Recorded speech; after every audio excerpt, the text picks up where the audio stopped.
오늘 하나님께서 우리들에게 주시는 말씀 요한복음 20장입니다.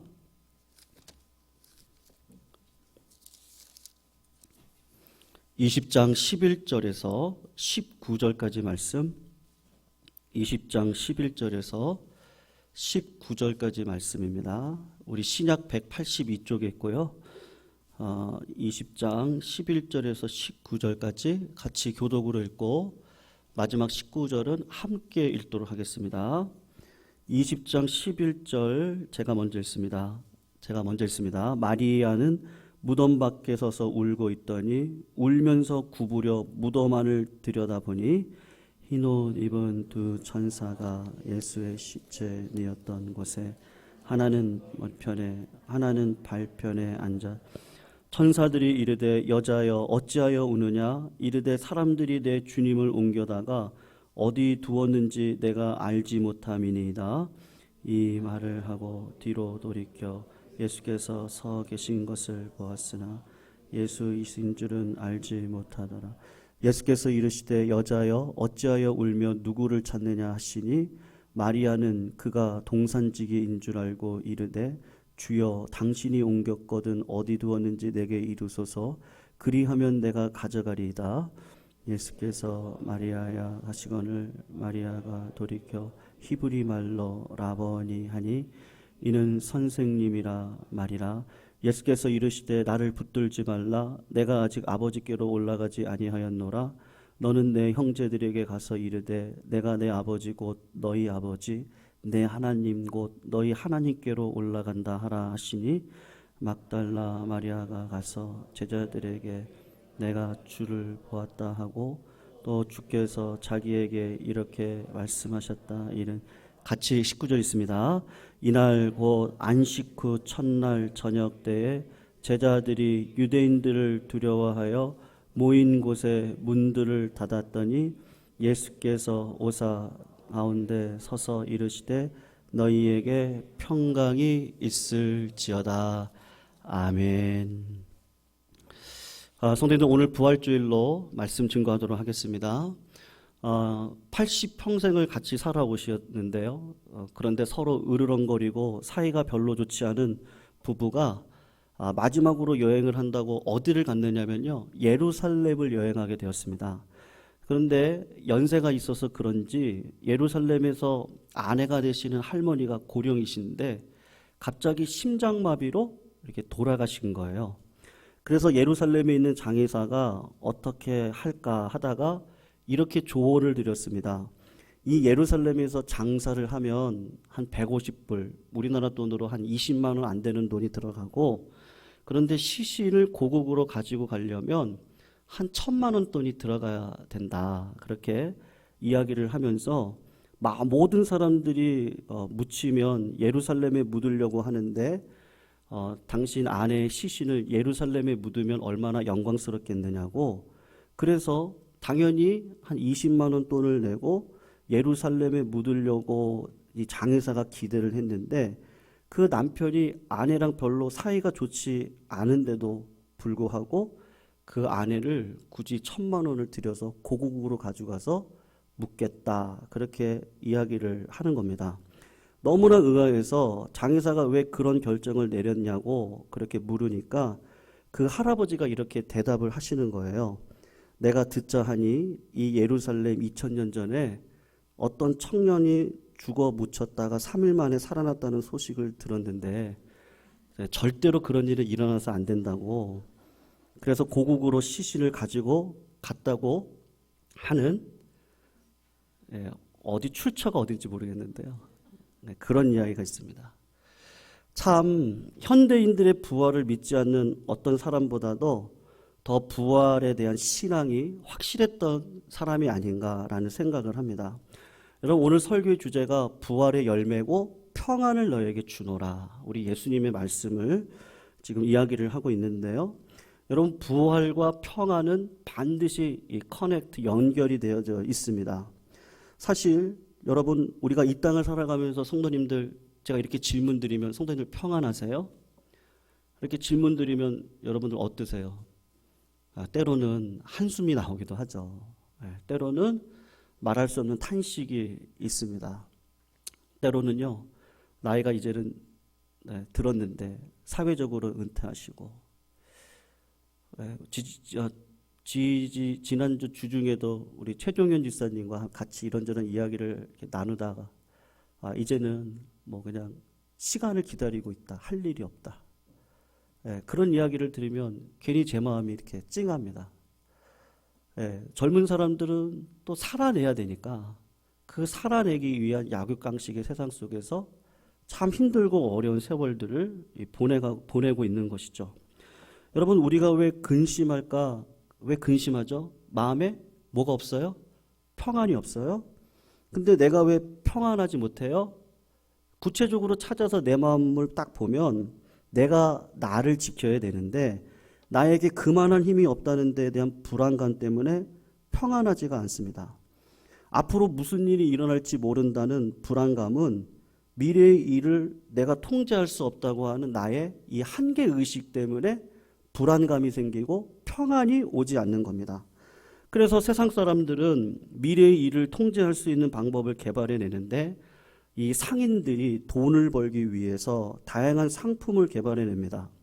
그래서 각종 보험, 상품들을 투자를 하면 미래의 불안감을 해소시킬 것이라고 이야기를 하고 많은 사람들이 주식이나 부동산에 투자를 하고 건강을 지키기 위해서 운동을 하는 것도 마찬가지죠. 그런 것들이 어느 정도 마련되고 준비된 사람들은 비교적 근심이 적습니다. 하지만 이와 같은 것들을 준비한다 할지라도 인간은 하나님 앞에 죄로 말미암아 마지막 그 최종적인 문제, 그 문제가 뭐냐면 죽음의 문제는요, 보험으로도 해결이 안 됩니다. 죽음의 문제는 부동산으로, 주식으로도 해결이 되지 않는다고 하는 그 원초적인 의문 앞에 우리 모두는 다 평안함을 잃어버리고 살아가는 것이죠. 여러분, 제가 아는 분은 순식간에 사랑하는 딸을 잃었습니다.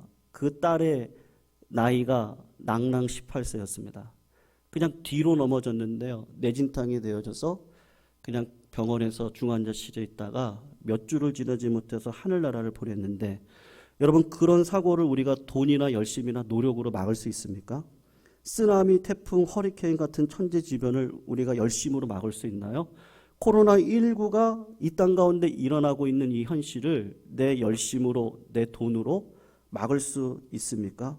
성경이 이야기하는 것이 무엇이냐 하면 인간의 죄로 말미암아 우리 인간들이 그렇게 속수무책으로 근심에 노출되어져 있다. 그것이 우리의 실상이다라고 하는 것을 말씀하고 있습니다. 여러분, 오늘 본문 말씀을 보면 평안을 잃어버린 한 여인이 등장하는데 그 여자의 이름이 막달라 마리아예요. 예수님을 아끼고 존경하고 쫓았던 마리아가 오늘 본문을 보시면요, 어디 갔는지 그 기쁨은 사라지고 불안과 초조한 가운데 화평을 잃어버리는 모습으로 등장을 하고 있습니다.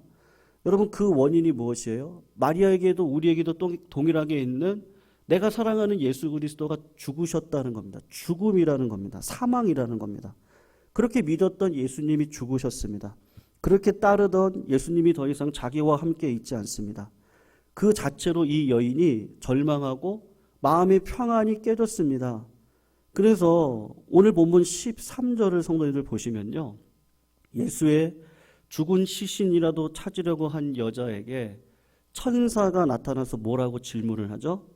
천사들이 이르되 여자여 어찌해서 우느냐라고 이야기를 합니다. 여러분, 부활하신 주님이 그 다음에 나타나셨어요. 그리고 마리아에게 뭐라고 또 이야기를 하시죠? 15절을 성도님 잠깐 보세요. 예수께서 이르시되 또 뭐라고 합니까? 여자야 어찌하여 울며 누구를 찾냐? 천사가 왜 울어? 예수님이 나타나셔 하시는 말이 왜 우냐? 누구를 찾냐?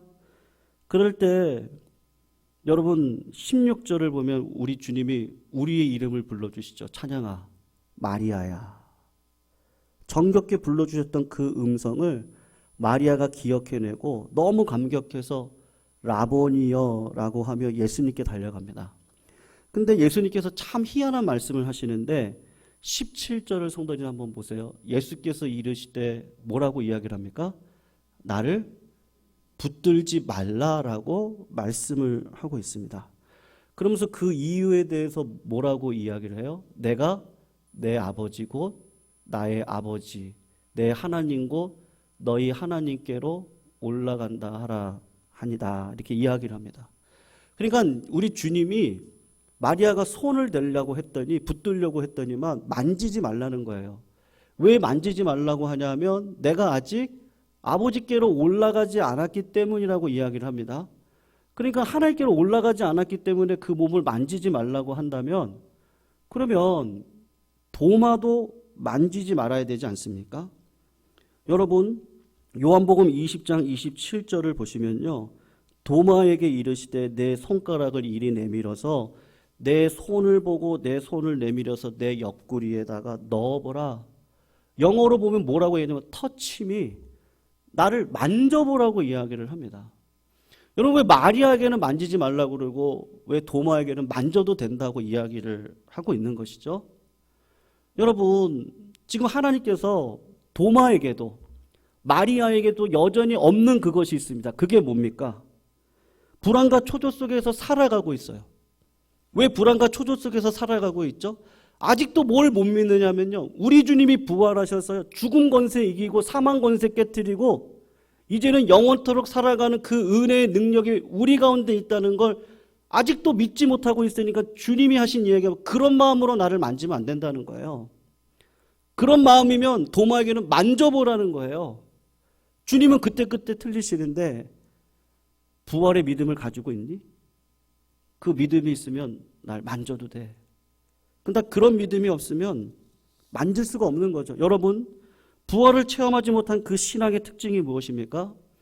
세상의 것을 더 많이 가져야 평안하고 내 눈에 보여야 평안하고 남보다 더 많이 가져야 내가 원하는 환경이 갖추어져야 비로소 지킬 수 있는 평안 그런 자세로 예수님을 붙들지 말라는 것이죠. 예수님 더 주세요. 예수님 세상 거 더 갖고 싶어요. 내가 더 앞서고 싶어요. 라는 평안을 구하지 말라는 겁니다. 그런 마음이 있으면요. 그런 마음으로 예수님을 붙들지 말라는 겁니다. 여러분 사도 바울이 고린도후서 5장 16절 17절에서 이렇게 이야기를 합니다. 그러므로 우리가 이제부터는 아무 사람도 육체대로 알지 아니하노라. 비록 우리가 그리스도도 육체대로 알았으나 이제부터는 이같이 알지 아니하노라. 그런즉 누구든지 그리스도 안에 있으면 새로운 피조물이라 이전 것은 지나갔으니 보라 새 것이 되었도다. 여러분 사도 바울이 했던 고백이 뭐냐? 비록 우리가 그리스도를 어떻게 알았어요? 육체대로 알았습니다. 부활을 경험하기 전에는 육체대로 압니다. 근데 이제부터는요. 부활의 영광을 체험하고 난 다음부터는요. 내가 이같이 알지 않으니 그런즉 누구든지 그리스도 안에 있으면 새로운 피조물이라 이전 것은 지나갔으니 보라 새 것이 되었도다. 사랑하는 성도님들 부활의 능력을 소유하시고 예수 그리스도를 날마다 만나시는 믿음의 역사가 우리 성도님들의 삶 가운데 있으시기를 주님의 이름으로 축원을 합니다. 여러분 그런데 우리가 살아가는 세상은 어떤 세상이에요? 평안이 없고 불안과 초조가 있는 세상인 것이죠. 여러분 우리가 지난 주 중에 고난주간 특별 새벽 기도회를 월요일부터 금요일까지 정말로 은혜 가운데 치렀습니다. 조평지 권사님 새벽에 나오시는데요. 식당 일을 하시잖아요. 그러니까 피곤하셔서 하루는 수요일 날쯤인가요? 하루는 알람 소리를 듣지도 못하셨는데 여러분 누가 깨워주셨는지 아십니까? 서성부 지사님이 깨워서요. 교회 가 그러셨대요.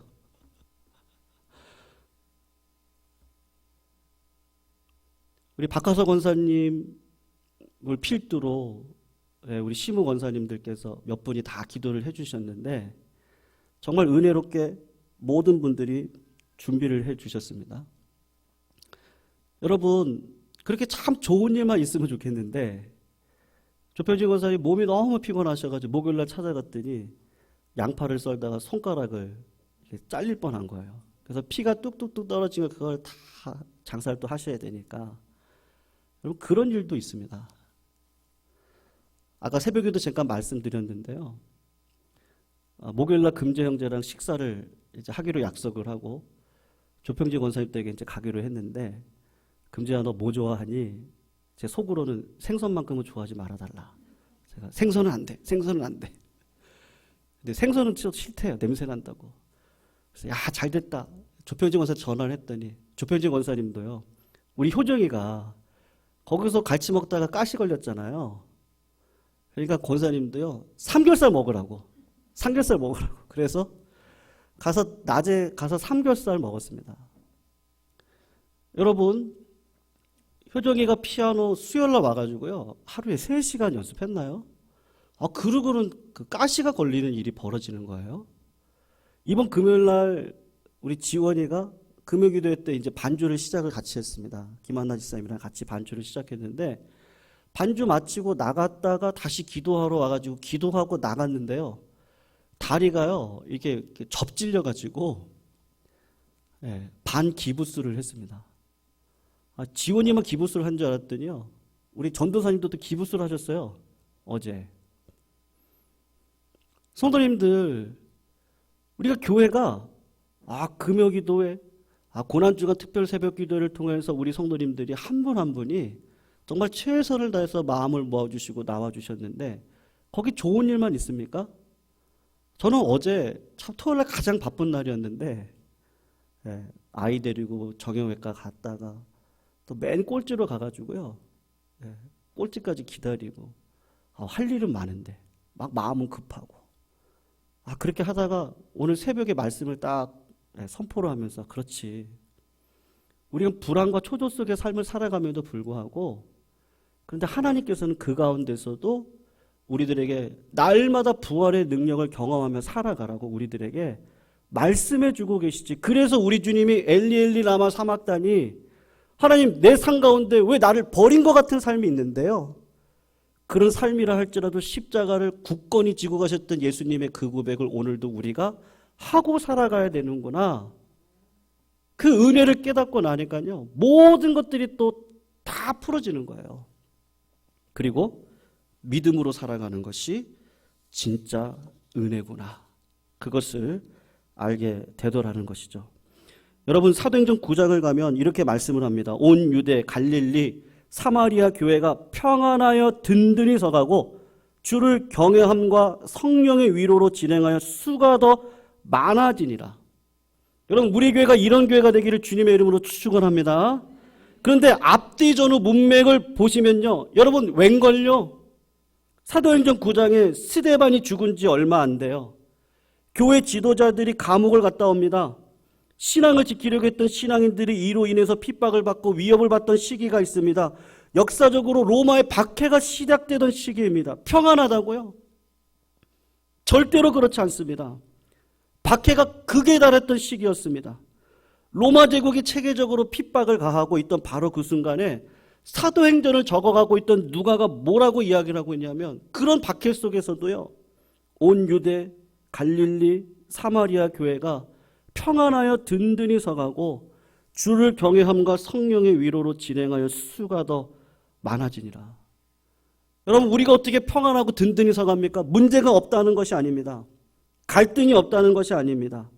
그런 것이 있습니다. 감옥에 가고 핍박을 당하고 내가 죽는 것 같은 느낌을 가지고 하루하루를 살아가는 그 가운데서도 하나님께서는요, 예수 그리스도의 은혜의 능력으로 믿음을 가지고 평안히 살아갈 수 있는 은혜를 저희들에게 허락하여 주시는데, 환경이 나를 지배하지 아니하고 상황이 나를 지배하지 아니하고 오직 예수님이 내 안에 주인 되어 주셔서 나를 이끌어 가시는데, 그게 십자가를 지는 길이라 할지라도요, 하나님 앞에 늘 기도하고 서 있는 거죠.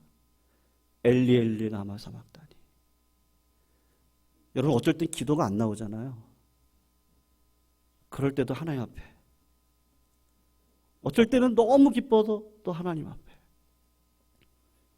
하나님을 바라보며 하루하루를 걸어가는 저희들에게 하나님께서 반드시 우리들에게 평안의 능력을 허락해 주실 줄로 믿습니다.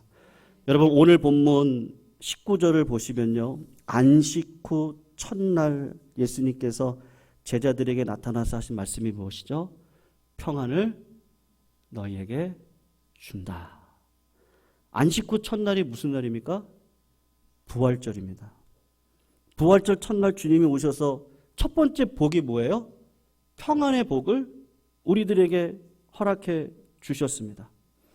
성도님들, 세상에서 아무리 힘들고 어려운 일이 있다 할지라도, 마귀가 우리를요 아무리 괴롭힌다 할지라도, 핍박과 공격이 있다 할지라도 세상의 것으로 내 마음속에 평안을 누리는 것이 아니라 하나님의 것으로 평안을 누리시기를 주님의 이름으로 축원합니다. 그래서 빌립보서 4장 8절 9절 종말로 형제들아 무엇에든지 참되고요, 무엇에든지 경건하고, 무엇에든지 옳고, 무엇에든지 정결하고, 무엇에든지 사랑할 만하고, 무엇에든지 칭찬할 만하고, 무슨 덕이 있든지 기림이 있든지 이것들을 생각하라. 너희는 내게 배우고 받고 듣고 본 바를 행하라. 그리하면 뭐라고 얘기하냐? 평강의 하나님이 너희와 함께 있을 것이다. 여러분, 세상 사람들은 근심이 오면 어떻게 하라 그러죠? 그거 생각하지 마. 신경 꺼. 근데 빌립보서는 뭐라 그래요? 생각하래요. 이것을 가지고, 이 환경을 가지고 무엇이 더 참된지, 무엇이 더 경건한지, 무엇이 더 옳은지, 무엇이 더 정결한지, 무엇이 더 사랑할 만한지를 생각을 하라는 겁니다. 왜 평안을 빼앗깁니까? 세상 것에 자꾸 내 마음이 흔들리니까 빼앗기는 거예요. 근데 성도님, 우리들의 마음 가운데 누가 계세요? 우리 주님 계시죠? 믿으시죠? 네, 우리 안에 성령님이 계시죠? 때로는 우리가 실수할 수 있습니다. 어려운 가운데 있을 수 있습니다. 그러나 그런 가운데서 내 안에 계신 성령님을 바라보고요, 생각을 하는 거예요. 무엇에든지 참된 것이 무엇이지? 무엇에든지 경건한 것이, 무엇이든지 사랑할 만하고, 무엇에든지 화목하고, 어떤 일이 있더라도 하나님의 영광과 나라를 위해 살아가는 게 뭐지? 그걸 고민하고 하루하루를 믿음으로 걸어가는 자들에게는 평강의 하나님이요, 우리의 마음과 생각을 지켜주시겠다고 분명히 약속하고 계십니다. 사랑하는 성도님들, 오늘 세례식 또 성찬식 끝나고 나서 413장의 찬양을 부르려고 합니다. 여러분, 내 평생에 가는 길이라는 이 찬송가를 작사 작곡했던 이 스태프드가 여러분 아내, 자식들을 바닷가에 잃어버리고 그 바닷가에 가서 지었던 찬송이 뭐냐면, 내 평생에 가는 길 순탄하여 늘 잔잔한 강 같든지 큰 풍파로 무섭고 어렵든지, 하나님, 내가 깨달은 게 있는데요, 내 영혼이 평안해, 평안해, 평안해. 성도님들, 상황을 바라보면 우리는 불안합니다. 근데 그런 상황도 기적으로 바꿔주시는 하나님을 믿으시기를 주님의 이름으로 축원합니다. 그 부활의 영광을 주님께서 오늘 저희들에게 보여주셨고, 기독교는 사건을 믿는 종교라 제가 말씀드렸죠. 역사 속에서 실제 기적을 일으키셨던 우리 주님이 내 가정 가운데, 내 삶 가운데, 내 직장과 사업자 가운데 반드시 기적으로 역사해 주실 줄로 믿습니다. 그 은혜 가운데 살아가시기를요, 주님의 이름으로 축원합니다.